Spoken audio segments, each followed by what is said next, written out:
Hello, my name is Last Day of Mystery Man. This is my WWE Payback 2023 review. It is a few days late, but hey, stuff comes up, stuff happens, life happens, so sometimes you can't make a video right when it happened, but here is my WWE 2023 Payback review. So, Payback 2023 took place on September 2nd, 2023 in Pittsburgh, Pennsylvania at the PPG Paints Arena. And my overall thoughts on the show as a whole was it was a great show with a lot of good matches and a couple of matches who could be match of the year contenders. Honestly, I seen a couple matches on here that could be match of the year contenders, and a couple matches that probably won't be matches of the year contenders, but they were still very good and very enjoyable matches. Absolutely. This was a very enjoyable card. So the first match was a women's steel cage match between the man Becky Lynch and WWE Hall of Famer Trish Stratus. And this is a feud that has been going on since before WrestleMania. Since after WrestleMania. After WrestleMania, Becky Lynch, Trish Stratus, and Lita teamed up against Damage Control at WrestleMania after Becky Lynch and Lita won the Women's Tag Team Championships from Damage Control, Dakota Kai, and Io Sky. And then a few weeks later, Trish Stratus and Becky Lynch defended the WWE Women's Tag Team Championships and lost them to Liv Morgan and Raquel Rodriguez. So after all that, Trish turned on Becky, and they've had months-long feuds for over it. So here is the culmination. I am assuming this is the culmination of the feud, considering what happens at the end. And Becky Lynch wins. So Becky Lynch defeats Trish Stratus in a women's steel cage match in 20 minutes. My thoughts on this match. Well, it was a steel cage match, so it was a lot of slamming each other into the cage. Trish gets a big bump on her head. Trish is doing very well for a woman who hasn't been full-time, who the last time she was a full-time wrestler, I was 4 years old. Yeah, the last time Trish Stratus was a full-time WWE wrestler, I was 4 years old. It was 2006. And she's not full-time now, so she's still doing good. It was a great match. It was just a lot of slamming into the cage wall, a lot of brutality. It was a great steel cage match. But getting into the finish of this 20-minute match, it was a good match. At the end, what happened at the end? Oh, yeah, there was a tree of woe spot that was kind of cool on top of the cage. Honestly, I thought Trish Stratus was going to fall off the cage and win that way. Honestly, I thought that was what's going to happen. But she didn't. There was a big superplex. Then, Becky Lynch was going out of the door. But Zoe Starks, Trish Stratus, Zoe Stark, who is Trish Stratus' protege, I'm assuming. She comes in and she slams the cage door on Becky Lynch's face, which in a sense was kind of stupid because Becky Lynch basically could have seen it coming, but she still went with it anyways. And then she goes for the pin on Trish Stratus. Zoe Stark breaks it up. Manhandle slam to Zoe Stark. A super manhandle slam to Trish Stratus off the cage, which was a good spot. Becky Lynch wins, and after the match, Trish Stratus gets pissed off at Zoe Stark. She slaps her. Zoe Stark gives her a finishing move, which is a spinning GTS, which I do not know the name of. But yeah, so clearly, Trish Stratus versus Becky Lynch is over, and now Trish Stratus is going to pivot to a feud with Zoe Stark, which I think could be really good. Or Trish Stratus is just going to go away and we won't hear from her again. Weirdly, there's two options. It's going to be Trish versus Zoe, or we're not going to hear from Trish again. Weirdly, we have two options there. Who knows what's going to happen. But I give this match 4 out of 5 stars. I don't think there was a match on this card right now. Yeah, 4 out of 5 stars. I don't think there was a 5-star match on this card. But this is definitely a match of the year contender. Absolutely. Then the host of WWE Payback came out, John Cena. The Miz came out. The Miz talked about how he beat John Cena at WrestleMania, how LA Knight is a flash in the pan, is a moment in time. is a moment in time. John Cena introduced LA Knight. LA Knight came out. This was a very good match, but I do think it went a bit too long. I think maybe 10 minutes would have been better, but with John Cena, I could understand why they went longer with John Cena being involved, because, you got John Cena, the greatest of all time. The greatest of all time. Of course, you're going to use him a lot. And thankfully, The Miz did not win, even after all the bullshit The Miz did in this match. Thank God The Miz did not win. Thank you, Lord. The Miz did not win. LA Knight won with bloodfoot trauma. 1, 2, 3. Yeah. Your winner and the mega star. The most over man in WWE and the most over man in pro wrestling today. The mega star, LA Knight. Yeah. So let me talk to you about LA Knight. He is the most over man in professional wrestling today. He is getting a monster push because he just signed a new 5-year contract. So clearly he's going to get a push. Clearly he should be the guy who beats Roman Reigns at WrestleMania 40. That is my honest opinion on what should happen when how Roman Reigns should lose the undisputed WWE Universal Championship. To LA Knight, Royal Rumble match winner LA Knight beats Roman Reigns at WrestleMania 40 to become the new top babyface.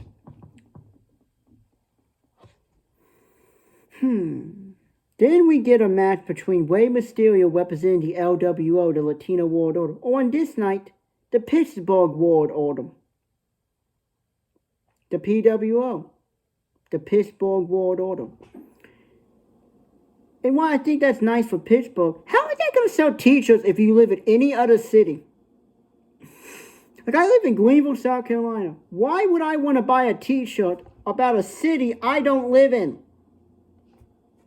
So I don't know where the marketing ploy with that is. I guess that's just the marketing ploy for those people who live there, because the pitch. So it's the LWO slash PWO Pittsburgh World Order's Rey Mysterio defending his newly won United States Championship against former 2-time WWE United States Champion Austin Theory. And a few weeks ago on SmackDown, Santos Escobar was injured in a match.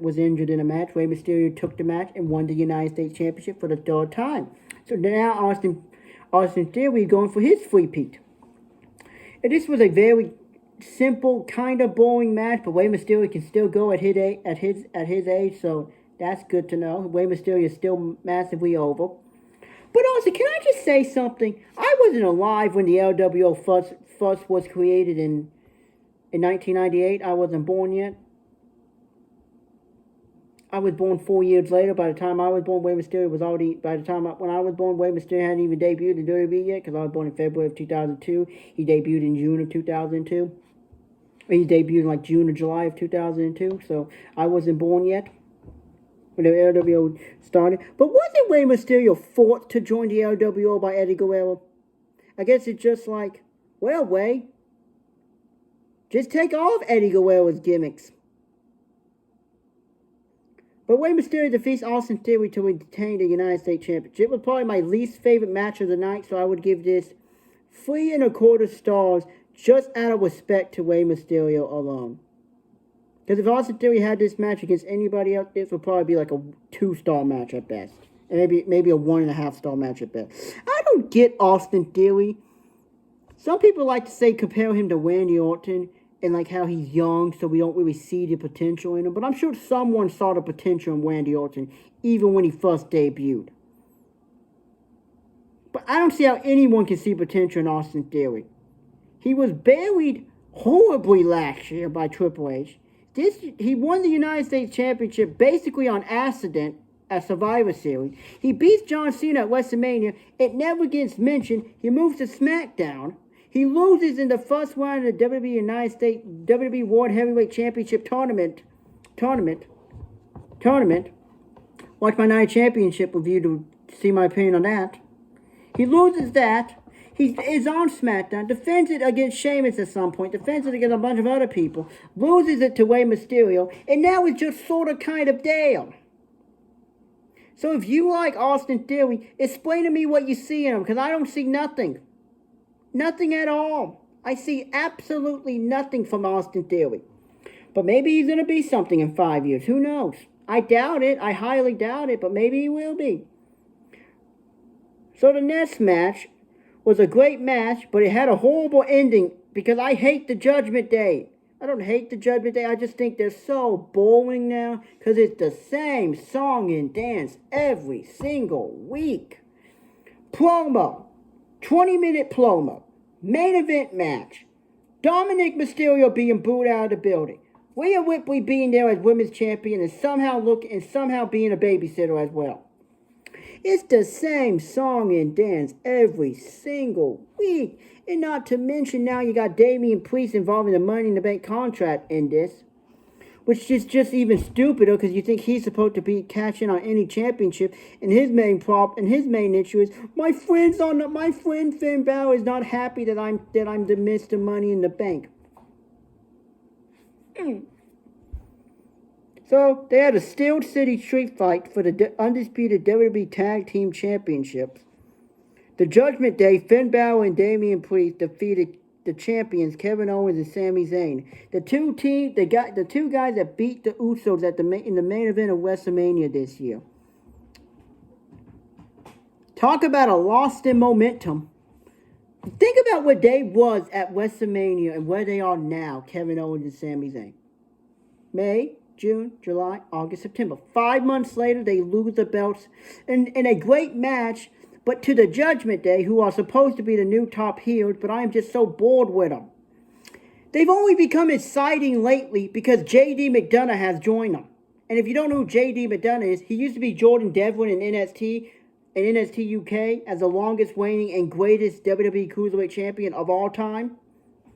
One day I hope I could make a retro review and talk about how great J.D. McDonough was as Jordan Devlin as Cruiserweight champion in 2020. Good Lord, he was great.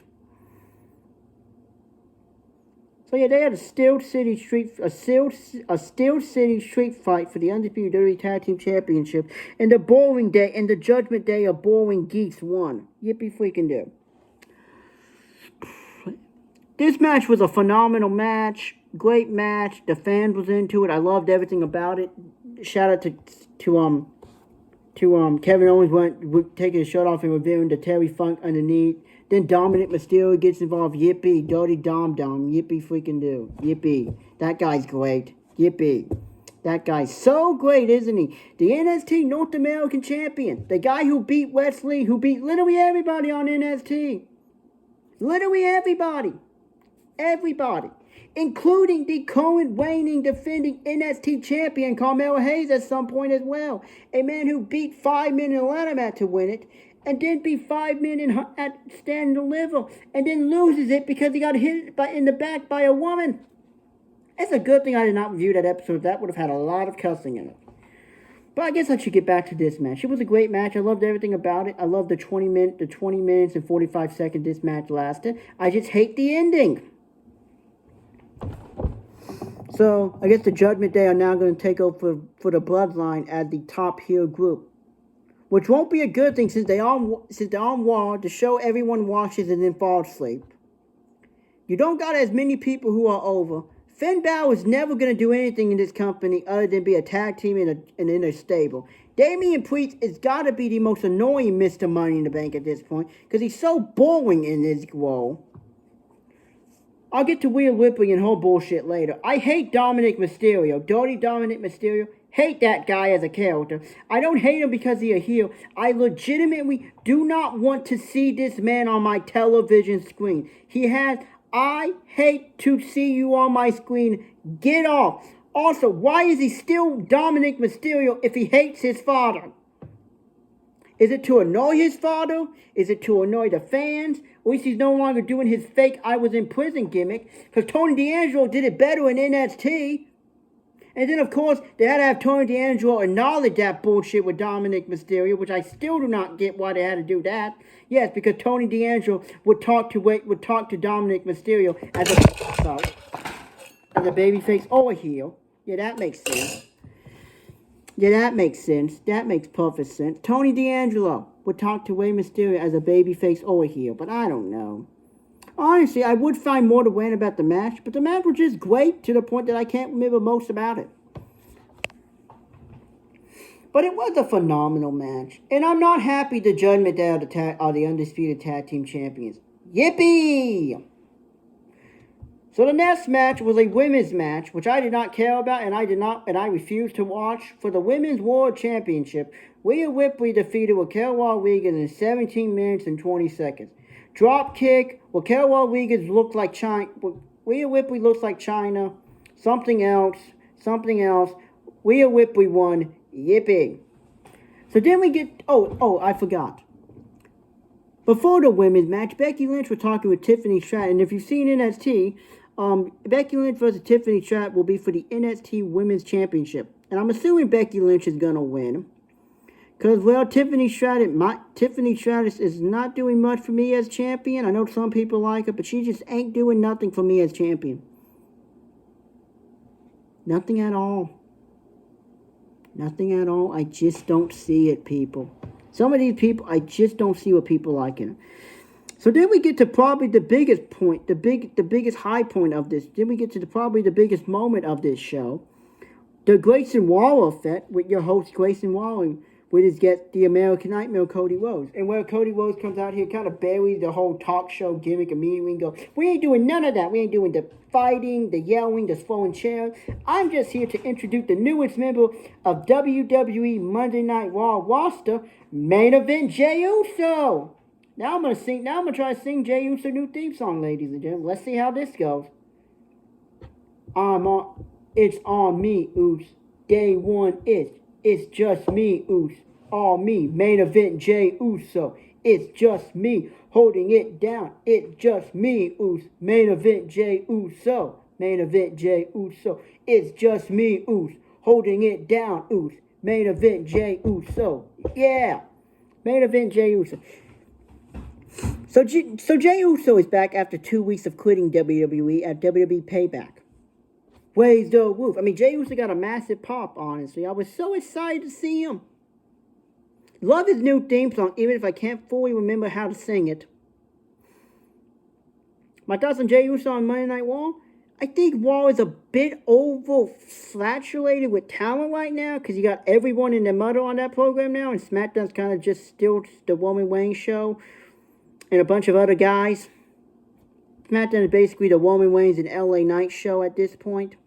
Because everybody else is just sort of kind of there. Honestly, I think I have an idea where this is going. If Gunther is going to be the longest reigning WWE Intercontinental Champion of all time. Gunther, Walter, whatever you want to call him. If he's going to lose it after... The guy that should beat Walter or Gunther for the WWE Intercontinental Championship, let it be Jey Uso.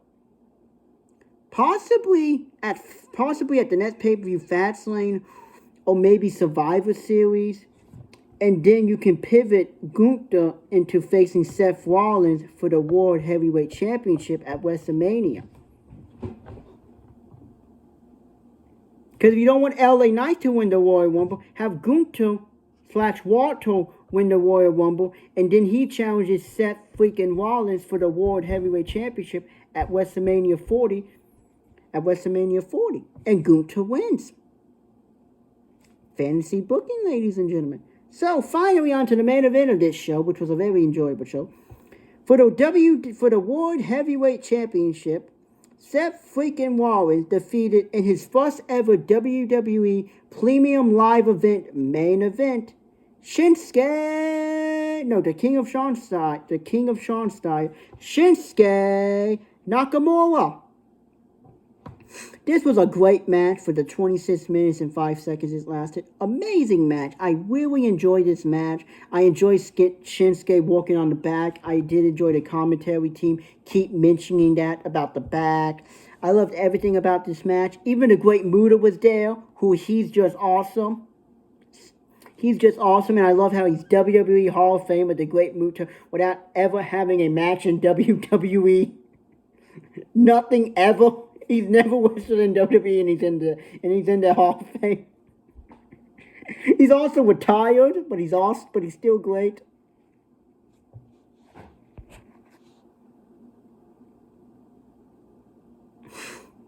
Yeah, that is just so hilarious.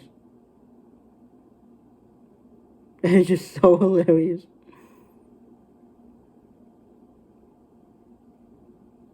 is just hilarious. So this was a great match. Shinsuke walked on the back. I love Shinsuke roll out of the ring, slam into the back maneuver. This was just a phenomenal, great match. And I love the ending where Seth Rollins maneuvered into the stomp. But I don't know how long his whole gimmick of champion with hurt back is going to last. As World Heavyweight Champion for Seth freaking Rollins. But this match, I'll give it 5 out of 5 stars. Is this a 5-star match? No. Before I mentioned the Rhea Ripley versus Raquel Rodriguez match, I'll give that 2. I don't want to go 0 stars or 1 star, so I'll give it 2 stars. Simply just because, well, it was a match. Somebody likes Rhea Ripley, somebody likes Raquel Rodriguez, so I'll give it 2 stars. Nothing looked botched, so it's get 2 stars for me. So Seth Rollins versus Shinsuke Nakamura, 4.5 stars. Would have been 5 if they let him go to 30 minutes. It would have been 5. If this match was like 4 minutes longer, I would have gone to 5 stars. But it wasn't, so you get 4.5 stars. They should have taken the extra 5 minutes they gave LA Knight versus The Miz and gave them to Shinsuke Nakamura versus Seth freaking Rollins. Because I did love Shinsuke Nakamura's basically super Michinoku driver. But it was a phenomenal card. I'll give it, the pay-per-view as a whole, the premium live event as a whole, 4.5 stars. So, I got nothing else to say for this. I don't really know how to end this. I guess I'll just end this by, when you're done watching my video, hopefully soon enough, I can make a retro Bold and the Beautiful review just like my good friend Kai Weiss did. Shout out Kai Weiss, great guy. Go watch his channel and his retro Bold and the Beautiful review from an episode that aired almost 3.5 years ago. Much better than what they're airing now, but I'll get into that later. So anyways, my name is Last Day Up Mystery Man, and this has been my WWE Payback 2023 review. See you guys next time. I'm out.